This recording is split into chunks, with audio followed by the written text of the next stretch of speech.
Assalamu alaikum warahmatullahi wabarakatuh. Let's put our hands together, inshallah, make dua. Allahumma ameen. اللهم أنت السلام ومنك السلام تبارك يا ذا الجلال والإكرام. اللهم ربنا يسر ولا تعسر وتمم بالخير وبك نستعين يا فتاح. سبحانك لا علم لنا إلا ما علمتنا إنك أنت العليم الحكيم. فسبحان ربك رب العزة عما يصفون والسلام على المرسلين والحمد لله رب العالمين برحمتك يا أرحم الراحمين. قال رب اشرح لي ويسر لي أمري واحلل عقدة من لساني يفقهوا قولي. We are to start from page 392, and we are close to close off this particular topic on the encounter with Moosa alayhi salam and Pharaoh and the magicians.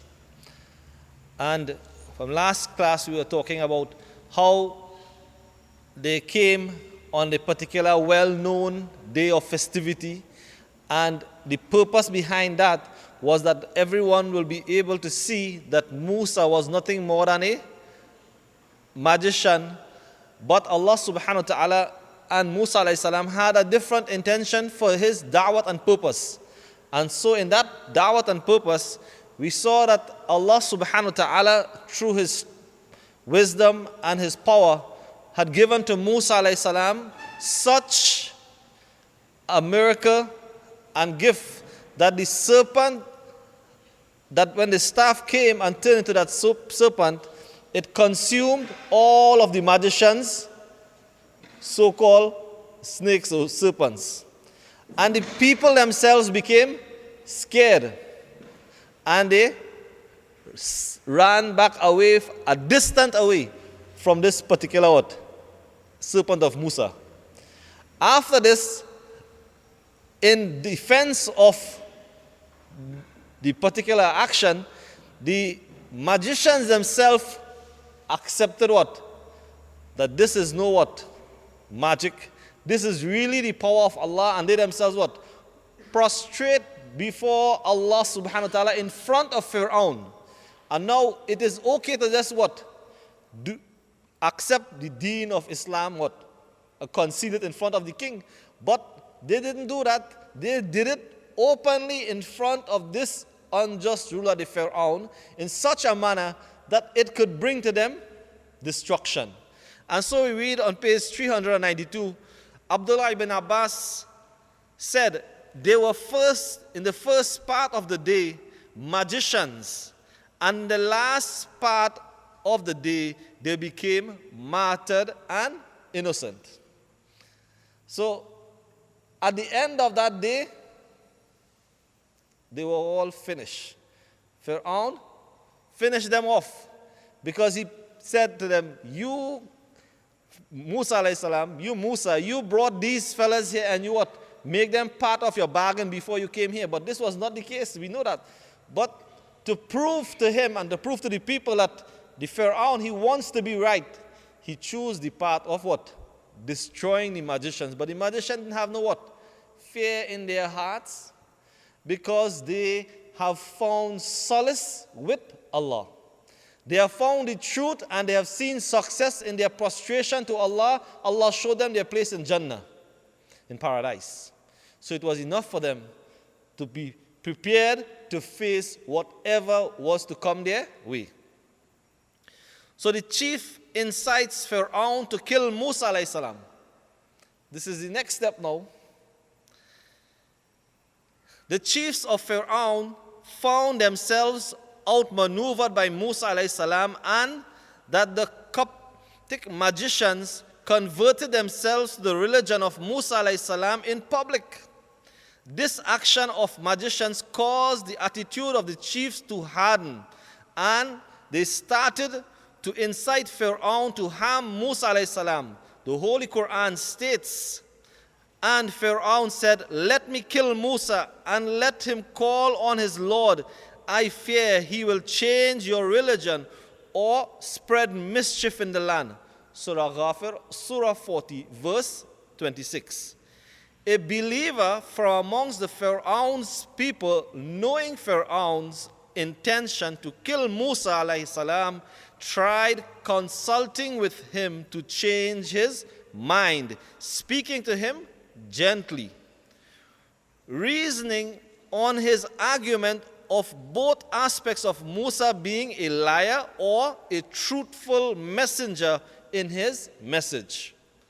The Pharaoh knew deep down in his heart that Moosa alayhi salam was a true prophet and that his opposition is based only upon his arrogant reaction and attitude.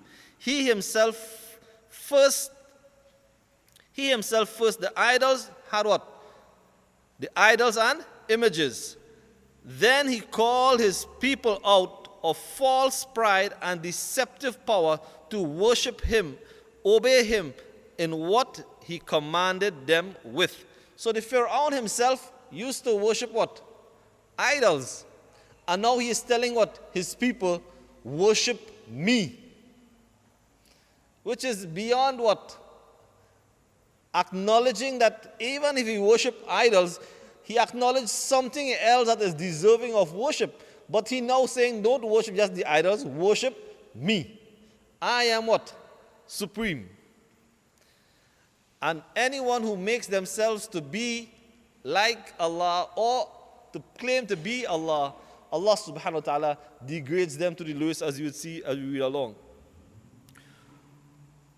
So the Pharaoh continued with this mockery as the Holy Quran states, O chiefs, I do not know of any God for you other than myself. Build for me, bricks of clay, O Haman, and build for me a tower that I may climb up to the God of Moosa, for I consider him to be a liar. Surah Qasas, Surah 28, verse 38. So here the Pharaoh now is saying, he's telling his engineers and his builders, listen, make bricks for me. And who is making the bricks? Banu Israel.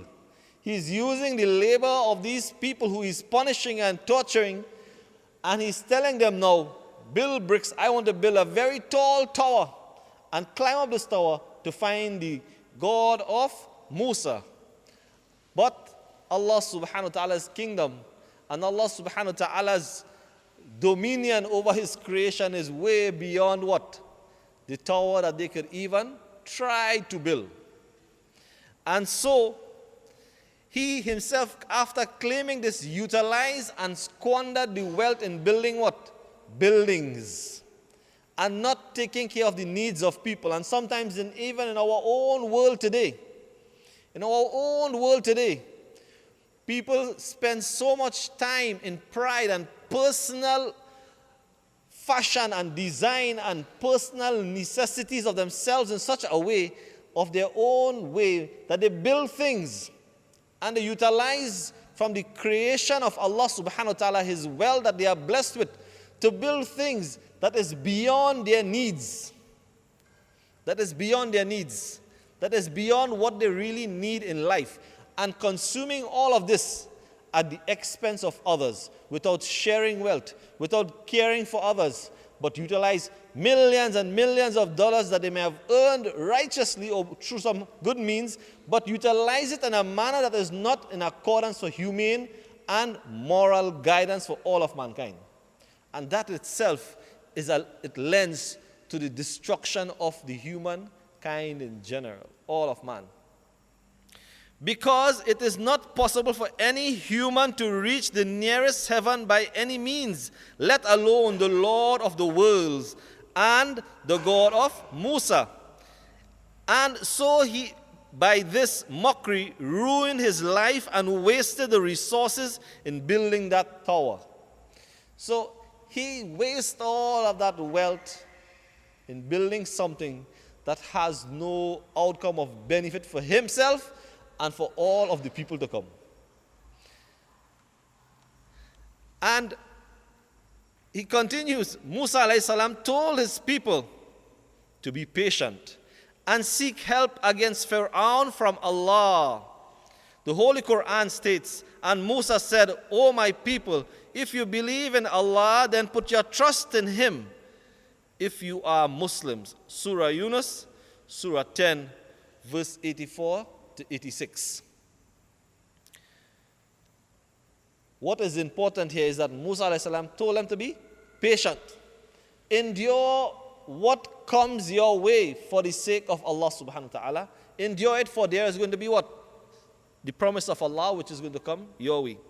And so when every proof and sign was sent to them, Pharaoh and his people and his army, the message was made clear to them by every means, and both prophets made their best effort to change them from their ways to the way of Allah, and all the means was exhausted. Allah put them to trial of different kinds. The Holy Quran states, and certainly we seized Pharaoh's people with years of scarcity and diminution of fruits, that they might be mindful. So when good came to them, they said, this is our due. But if evil afflicts them, they would ascribe it to Moosa and those with him.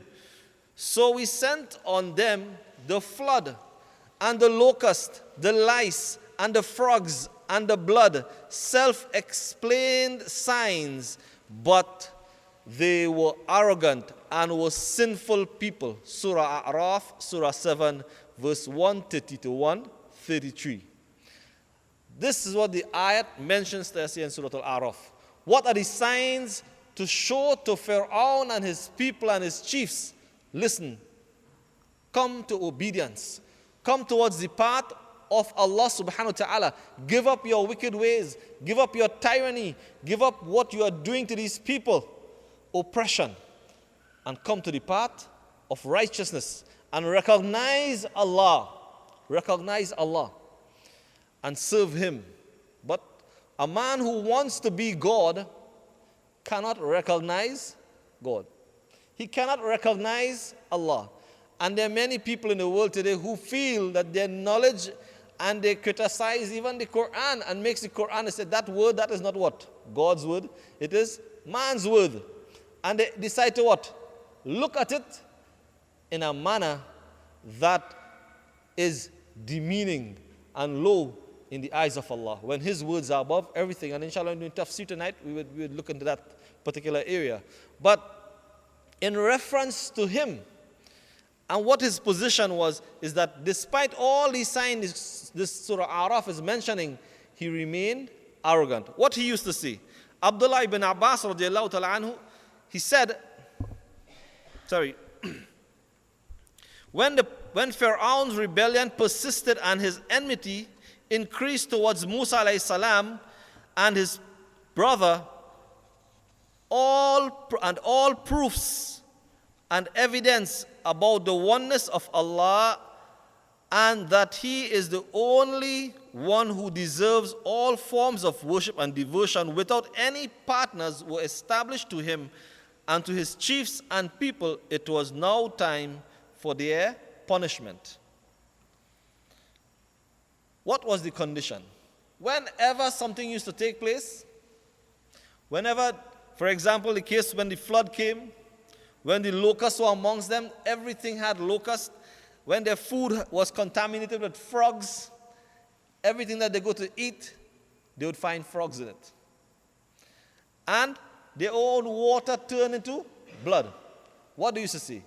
Oh Musa, you make dua to us for Allah subhanahu wa ta'ala, your Lord, to remove this. And when the mishap was removed and the adhab goes away, what Pharaoh used to say? He used to say, you see, Musa give you all what? Blood water, and now I give you what? Good water. So he always turn around the what? Bad and put it to Musa, and every time the adhab goes away, he claims that authority to himself. So as the Quran mentions, they blame Allah, and then technically through the ayats and the signs of Allah, for the mishaps, and said, this is what Musa caused upon you. And when it is released, he says, I am the Lord who you should worship, who removed these things from you. But it was not like this.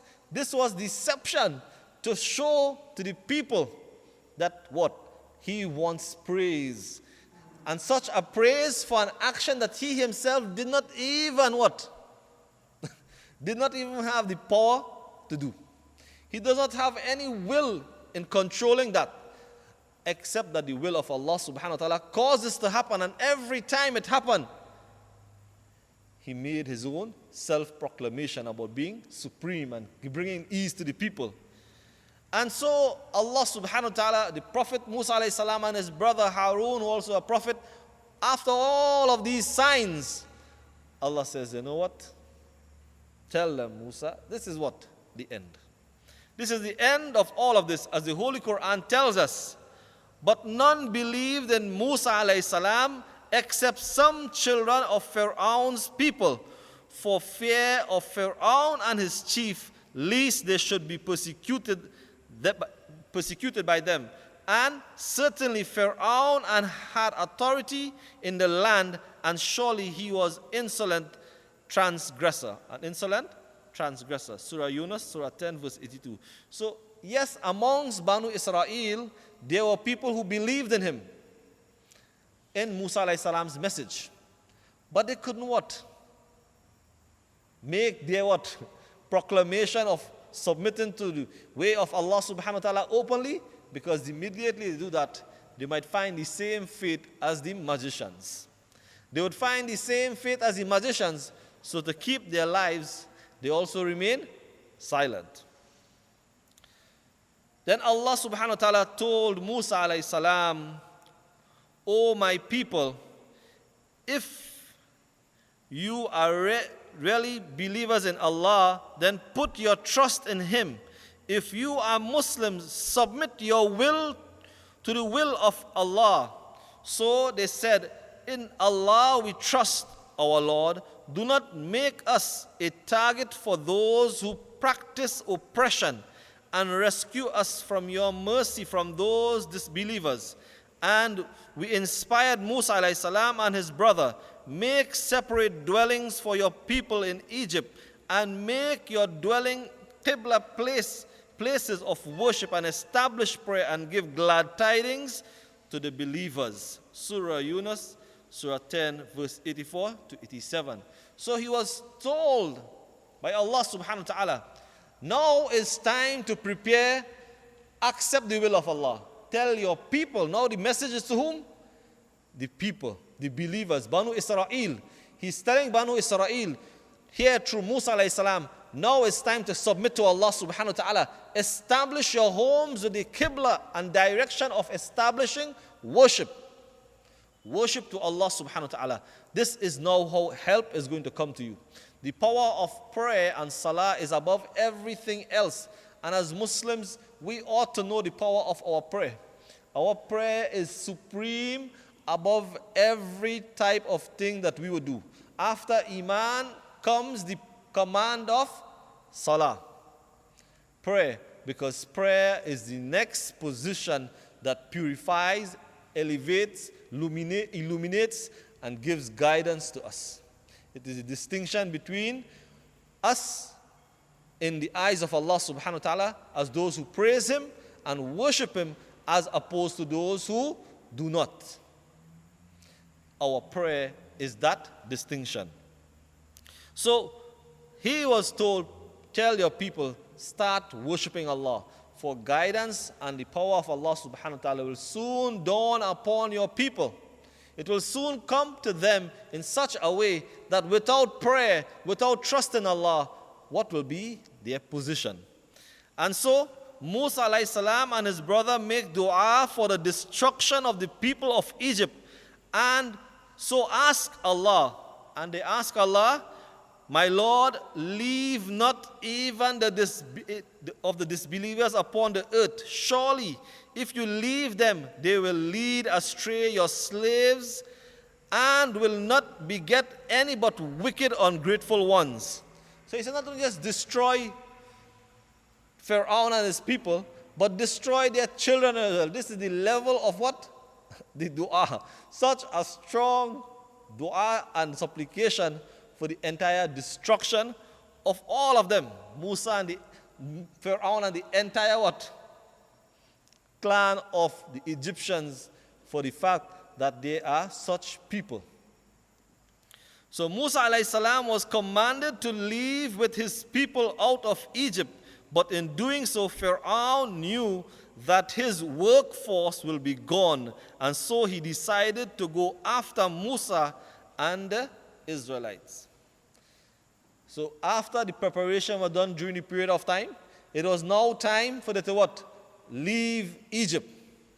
And today, in our present time, this part of the world, Egypt, surrounding the Red Sea, and on the other side, Jordan, Israel, going all the way around that Red Sea there, there's lots of activities taking place right now. As though it's a new transformation for the entire part of that world. Allahu Alam, Allah knows best what is going on there. But at this present time, a lot of activities is taking place there. And some people themselves are commenting and are commenting as though history is repeating itself. And a new transformation is taking place in that part of the world. As to how it will unfold and what will happen, it is according to what our Rasul Sallallahu Alaihi Wasallam has told us and what our Islam has what? Brought for us to see. So, after the command came for him to what? Leave with Banu Israel and to move out. When Musa reached the Red Sea, he was now confronted with the Red Sea in front and the army of Pharaoh behind. When Pharaoh approached the Israelites with his army, it was morning time. At sunrise, both people looked at each other and recognized each other. It was bright. And the people became scared, thinking that they will be destroyed, seeing the mountains on both sides, and so they complained to Musa alayhi salam in fear. Musa alayhi salam said to the people that he was commanded by Allah to come to this point. When Pharaoh and his army got closer and closer, and the people started panicking and getting angry, there came the revelation to Musa alayhi salam, and we revealed to Musa alayhi salam, depart with my slaves by night and strike a dry path for them through the sea, and fear not from being overcome, nor fear of anything else.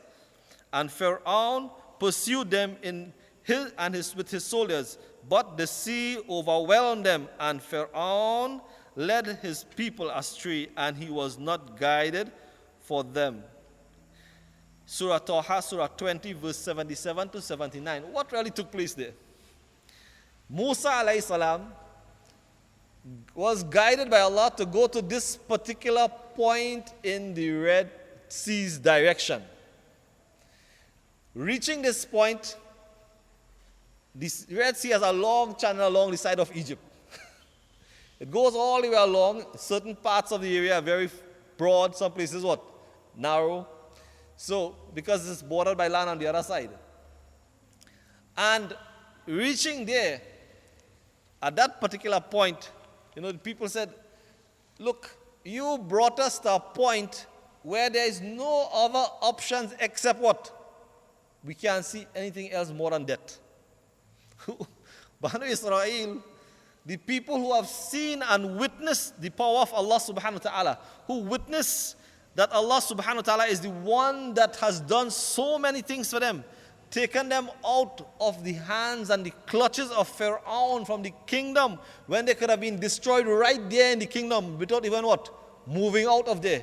But Pharaoh himself and his army could not stop them at that point in time until they reached this point. Until they reached the point where Allah subhanahu wa ta'ala wanted them to reach and meet. And he did not do anything. He wanted Pharaoh and the army to reach at that point.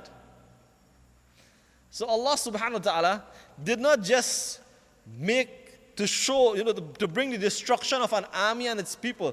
Allah subhanahu wa ta'ala did not say what? Well, in our wisdom we have to learn what is the might and power in all of this. Pharaoh had the capability and the ability to destroy Banu Israel right there in Egypt because he was torturing and beating them and killing them without any means, without them having to leave and run away anyway. So he could have finished them right there and then. But Allah subhanahu wa ta'ala planned while Pharaoh himself had also made plans in such a way that Pharaoh wanted to what? Go after them now because he realized what? All my resources and all my manpower are gone, so I might as well go after them. But the people of Banu Israel thinking to themselves, watch, we accepted you. We thinking in our minds that you are going to lead us to a path of success and to have everything coming our way. But when we reach here now, watch what you do to us. It's as though you take us and bring us to a point where we cannot even defend ourselves and we have no route of escape, nowhere to run. So it's as though like they have the term, while Pharaoh said, to the magicians, you all planned with Pharaoh and cooperated with Pharaoh with Moosa alayhi salam to disprove me being Allah and the one that should be worshipped. Now it seems as though Moosa alayhi salam did the opposite. He was working with what? Pharaoh to bring us to a point where, how you just go in a pen and you corner the chicken with a piece of rope or a piece of cage. Similarly, it's as though Moosa alayhi salam bring all of these people to a point and corner them in a place as for mass destruction. But it infuriated what? Moosa to see the people. So it's as though they themselves thinking like this. What? They have Iman. They should have Iman. They have seen the reality and the power. But they were not thinking like that. They were thinking how they are thinking today. They are thinking as how they are thinking still today. They do not have that reliance and trust in Allah. And so they pointed their fingers to Moosa alayhi salam, look what you have done to us now. How are we going to be saved? And then Moosa himself also repeated to them, look, you have seen the power of Allah. And it is Allah subhanahu wa ta'ala who has brought me here. He didn't tell me to go to that part of the sea, go to that next point, or the beginning or the middle, but he says, come and this particular point. And this is where my Allah command me to come and navigate me to come. This is where I have to come. And what was the benefits of that? Today, scientists have shown in that bed and that sea itself, that is the highest what? Point or peak, in the bed of the ocean there, that has an elevated point within the ocean as depth, so that they could have what? Actually crossed at a higher elevation on the water. And Allah subhanahu wa ta'ala, when He told them to strike that water, it was making a path on a peak on the ocean. They could have done it at other place, but at this particular point, it was such a thing. Subhanallah. Allah subhanahu wa ta'ala didn't give Moosa alayhi salam such knowledge at that time to know what the depths of the ocean and the currents and what to do and all that kind of thing. But Allah subhanahu wa ta'ala gave him the power by recognizing the will of Allah. That if Allah subhanahu wa ta'ala wills and wants me to do this, then I do it by His will. And Allah subhanahu wa ta'ala is the one who is going to change the condition. And if He commands us to do something, we fulfill that obligation. And at the end of that obligation, the result is that what Allah subhanahu wa ta'ala desires will come our way. Not what we perceive it to be. Today, many of us and many people perceive when someone comes and they start to practice religion that they have to give up things that will cause them to lose and drop in the eyesight of people. But when they perceive this lifestyle to be like this, their deen, they really fall from the eyesight of Allah. They drop low to the extent that they're not even recognized by Allah. And that is the difference. When they came and Moosa alayhi salam draw their attention to this, and he showed them now, when he struck that water, and what happened? It parted. It parted. And now they can see their destination. They can see the direction that they ought to head in. And going across from Egypt to Palestine. Going across that particular piece of water, Allah subhanahu wa ta'ala, He draws this attention to us here.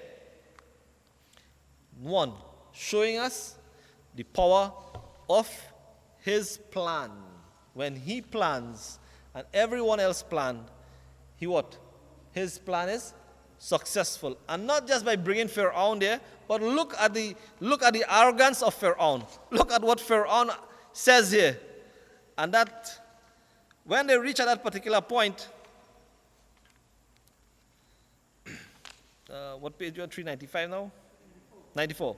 So when Moosa alayhi salam, he says, when Moosa alayhi salam left the sea on its position and Pharaoh saw them passing through the passage made across the sea, he got frightened and knew that it was from Musa's mighty Lord. He knew now that this mission and this sea parting, not just like the snake, but what? Greater than the snake. Not just like the blood, not just like the frogs and the locusts and all those things I was preaching about, but this is even what? Greater than I have ever seen happen. This is in the mind of who?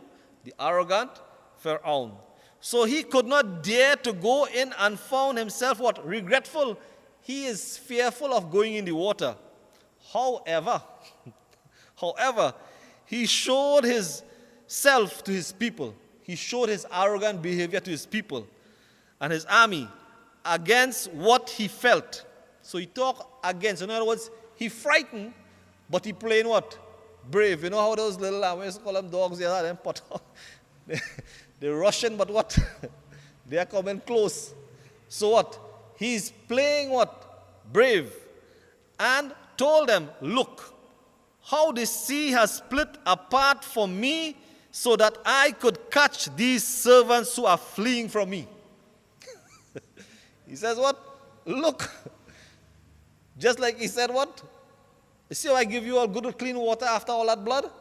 Look, the sea has now parted for me to catch these fleeing servants of mine. He did not have any intention to go with his army in that passage, but Allah sent the angel Jibreel to the horse of Pharaoh in the guise of another horse on a horse and near to it. So it caused the horse that is next to it, Jibreel came with, to drag this other horse towards the water, the horse of Pharaoh. So he called it to the water. Then Jibreel entered the split sea, and the horse of Pharaoh followed out of control of Pharaoh. So Pharaoh had no control over his horse. And the army of Pharaoh, seeing this, followed him into the sea. You know when you follow blindly? So they end up what? They said, if Pharaoh could go with such speed, it means you should what? Take off with the same speed. After Moosa alayhi salam and his people crossed the sea, the water closed up and drowned Pharaoh and his army. The Holy Quran mentions, and we revealed to Moosa alayhi salam, depart with my slaves by night, for surely you will be pursued. Surah Taha 20:77. And we took the children of Israel through the sea. Then Pharaoh and his soldiers pursued them in insolence and hostility until when the drowning overtook him.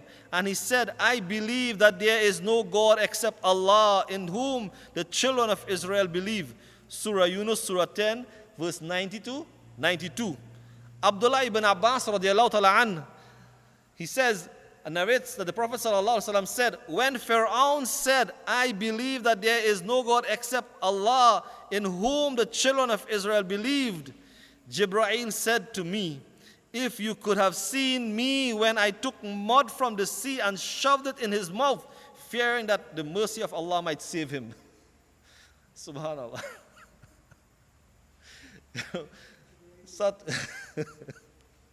It's not that he was disobedient to Allah, But what a condition, being in this state at the point when helplessness came, There was no other chance for Fir'aun after this, because Allah subhanahu wa ta'ala drawed him to the ocean.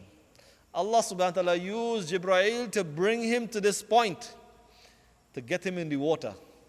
Because this is where Allah subhanahu wa ta'ala is going to meet with him in such a state that his cry and his testification to Allah subhanahu wa ta'ala has no value again. No more use.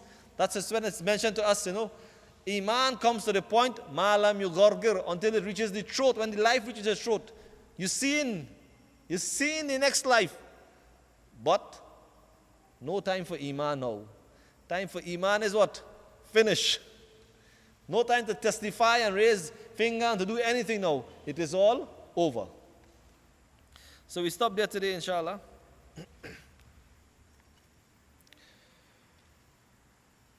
This surah number 55, Allah subhanahu wa ta'ala, He starts this surah, Bismillahir Rahmanir Rahim. Ar-Rahman, allama al-Quran, khalaqal insan, allamahul bayan, ash-shamsu wal-qamaru bihusban. This surah is one of those surahs I'm sure that most of us here really love to recite, and we really love to hear it being recited, and it forms a lovely part of our heart. Allah subhanahu wa ta'ala has given this surah a name of His name, amongst His name. Suratul Rahman is one of the attributes of Allah, Ar-Rahman. And this surah is also named after one of the names and the attributes of Allah, Ar-Rahman. And Rahman and mercy is amongst the qualities that none can have like Allah. None can have like Allah. The rahmat and the mercy of Allah subhanahu wa ta'ala goes beyond the bounds of any human being. In the hadith of the Prophet sallallahu alaihi wasallam, it says that amongst the mercy of Allah subhanahu wa ta'ala, there are 100 mercy, and out of that 100, 99 is stored for us on Yawm al-Qiyamah, and only one out of that mercy is in this world. And from that one mercy that Allah subhanahu wa ta'ala sends upon this creation, a mother shows affection towards the child. A father loves his children. Animals show love and care towards what? It's young, and look after them and take care of them. Human beings lend support to one another, and the level of what? Kindness to each other shares from this mercy. And out of this mercy, Allah subhanahu wa ta'ala feeds those who obey Him and those who don't obey Him, and those who disobey Him, and those who are evil and continue to do evil and harm other people.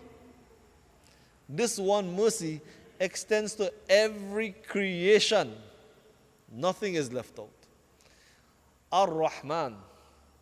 This surah has a wonderful name, and its intent by Allah subhanahu wa ta'ala is to get the attention of the Quraysh. The people at the time of the Rasul sallallahu alayhi wasallam, to draw their attention to the term Ar-Rahman, because everybody knew the name Allah. In that part of the world, Christians, Jews, Muslims today, they all do what? Call that name Allah. They don't refer to that creator other than by the name Allah. And it was a common nature name amongst the Jahiliyyah, the people who used to even worship what? Idols.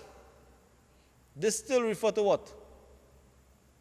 That name, Allah. So Allah subhanahu wa ta'ala wanted to draw their attention and their distinction to who is Allah and what really is Allah by drawing the name Ar-Rahman. Who is Allah? In reference to it, by this determination, and knowledge about the creation of Allah subhanahu wa ta'ala, it started where? Before way before even man had that what? Connection to this world and to the creation, because Allah subhanahu wa ta'ala has already established His mission and purpose behind man from the beginning. And the knowledge of the Quran came in existence before the creation of man. So the wisdom of Allah subhanahu wa ta'ala existed with Allah subhanahu wa ta'ala, and the Quran comes first. Allama al-Quran, then we have Khalaq al-Insan. He has now created man to teach him the Quran. That is the purpose behind the Quran. Its existence is for mankind. So now the question will be asked, why the Quran was not at the very beginning of creation if it was the book that is to be what? Taught to all of mankind. But Allah subhanahu wa ta'ala has given the Quran the term Furqan, the criterion which distinguishes between all the revelation. The Quran is known also as what? Furqan. So Allah subhanahu wa ta'ala continues to send His message from the time of Adam alayhi salam all the way up to what? This Quran came. And the Quran came as a criterion for mankind now to bring to us firm ground all of the events of the past, because it now come to the state where knowledge is at a state of perfection. Today, knowledge has reached a state of perfection in the world. Knowledge is what has driven man to move away from many different types of thoughts that were primitive in their ways and behaviors. All over the world today, knowledge has come like what? A small, easy way to achieve it and acquire it. We sit here and we could know what's going on in any part of the world. That type of knowledge was very hard to come by long ago. And long ago before, knowledge was kept away even from women, because of the fact that many things took place in history. That when to seek knowledge, you need to travel. And most of the time, who would do all the traveling? Men would do all what? All traveling. All different types of things. Today, we have knowledge and we are commanded to seek knowledge. Knowledge is part of our success. But knowledge have two different types. Knowledge of two different types. One is the ilm of Allah, the knowledge of deen, in which Allah subhanahu wa ta'ala, He says, Allamahul Bayan in verse 4. He tells us, Khalaqal Insan, Allamahul Bayan. Allah subhanahu wa ta'ala gives him the ability now to reason and to understand and to recognize things and know how to utilize it. In what way things ought to be utilized. But in doing this, Allah subhanahu wa ta'ala has now given us ilmul bayan and given it in two ways. One, وَمَا خَلَقْتُ الْجِنَّ وَالْإِنسَ إِلَّا لِيَعْبُدُونَ. I have not created man and jinn except to what? Worship me. This is the first principle behind understanding ilmullah, the knowledge of Allah. And the difference between this knowledge and the knowledge of every single common thing that surrounds our life. Today, people have crossed what we call borders of all different types of cultures. All different types of cultures are all mixing today because of what? The integration of what?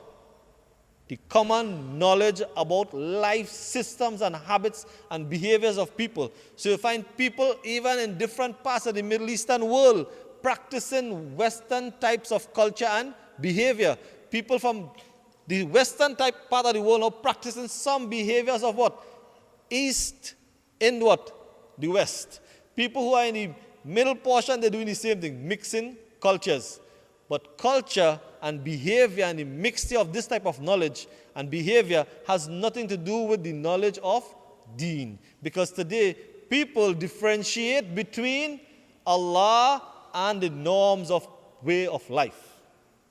And Allah subhanahu wa ta'ala has brought the Quran as so critical and important to change, because the world today is one. It is one, and there's one knowledge now that is needed to what? Guide all of mankind. And the Quran is that perfect book which is called the Furqan, which is the criteria now to distinguish with all of these crossing and mixing.